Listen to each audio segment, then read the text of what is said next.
Hi friends, అందరూ ఎలా ఉన్నారండి? బాగున్నారా? మేము కూడా బాగున్నాము. ఇంకా ధనుష్కోటి తర్వాత అక్కడే వచ్చే దారిలో అండి శివుడి గుడి ప్లస్ ఏదో అమ్మవారి గుడి అండి చూపించారు.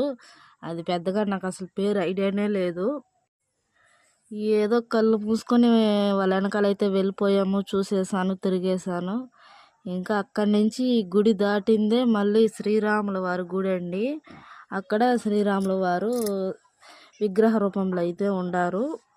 ఇంకా అక్కడ దేవుడిని అయితే దర్శించుకొని బయట వచ్చేసిన తర్వాత 20 రూపాయలు టోకన్ ఇచ్చి ఒక బెండు టైపు రాయి అనమాట. అది అసలు రాయి కాదండి, నాకు అసలు క్లియర్గా చూసాను.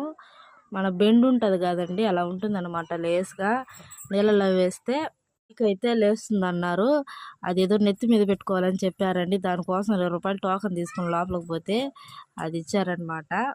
ఇంకా అక్కడ ఉన్న వాటర్ అంతా బంగాళాఖాతం అండి. వాటర్ చూడ